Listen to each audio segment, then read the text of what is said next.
મીડિયામાં આપ સૌનું હાર્દિક સ્વાગત છે। પાલીતાણામાં કરણી સેના દ્વારા ડેપ્યુટી કલેક્ટર કચેરી ખાતે આવેદનપત્ર આપવામાં આવ્યું। પાલીતાણામાં કરણી સેના દ્વારા ડેપ્યુટી કલેક્ટર કચેરી ખાતે આવેદનપત્ર આપવામાં આવ્યું। ક્ષત્રિય કરણી સેના ગુજરાત પ્રદેશ કાર્યકારી અધ્યક્ષ તથા બુધેલ ગામના પૂર્વ સરપંચ શ્રી ભવાનીસિંહ મોરીના સામાજિક આગેવાન હોય અને સેવાના કાર્યો કરતા હોય તથા પોતાના ગામ બુધેલ ખાતે ગેરકાયદે જમીનોના દબાણો ખાલી કરાવવા, દારૂનું વેચાણ બંધ કરાવવા જેવા કાર્યો કરે છે। ત્યારે રાજકીય ઇશારે ભવાનીસિંહને હેરાન કરવામાં આવી રહ્યા છે તેવું કરણી સેનાના લોકોનું કહેવું છે। તથા એલસીબી પોલીસ ગત 22મી મે 2024ના ગેરકાયદેસર રીતે ભવાનીસિંહને એલસીબી ઓફિસ ખાતે લઈ જઈ બળજબરીથી કોઈ ગુનો કબૂલ કરવાની પેરવી કરેલ તેવા આક્ષેપ કરીને આ બાબતે જરૂરી કાર્યવાહી કરવામાં આવે તેવી માંગ કરાઈ અને તેમની માંગ અન્વયે જરૂરી કાર્યવાહી કરવામાં નહીં આવે તો ક્ષત્રિય કરણી સેના દ્વારા સમગ્ર ગુજરાત લેવલે આંદોલન કરશે તેવી ચીમકી ઉચ્ચારેલ। Bureau chief Parmar Bhagirathsinh, news 7 India. મારું નામ પરમાર નીતિન રણજીતભાઈ છે।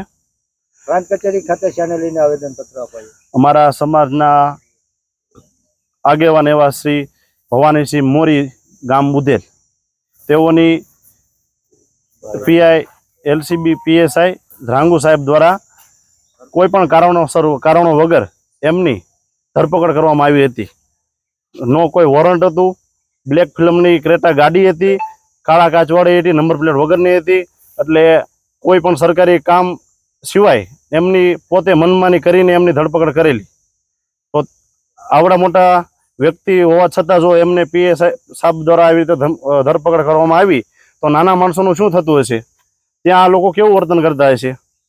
તો અમારું એવું જ કહેવું છે કે આવી રીતે કોઈ પણ વ્યક્તિની ધરપકડ કરવામાં ના આવે અને ભવાનીસિંહ મોરીની જે ધરપકડ થઈ છે તેની પાછળનું કાયદેસર કાર્યવાહી કરવામાં આવે કે તેમને કેવી રીતે શું કામે તેમની ધરપકડ કરવામાં આવી હતી। આની પાછળ કોઈ મોટું રાજકારણ હોય તેવી અમને શંકા લાગે છે।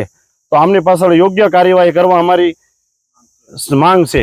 મારું નામ મોરી અર્જુન છે, પાલીતાણા ક્ષત્રિય કરણી સેના અધ્યક્ષ।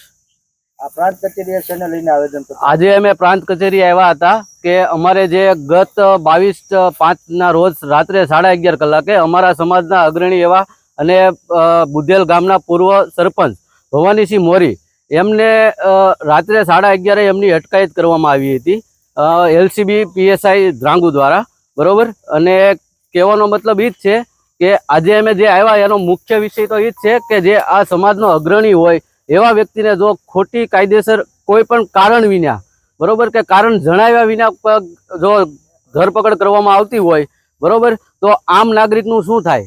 એના માટે અમે સાહેબને રિક્વેસ્ટ કરવા આવેલા હતા કે આ બનાવ બીજા કોઈ વ્યક્તિ સાથે ન બને।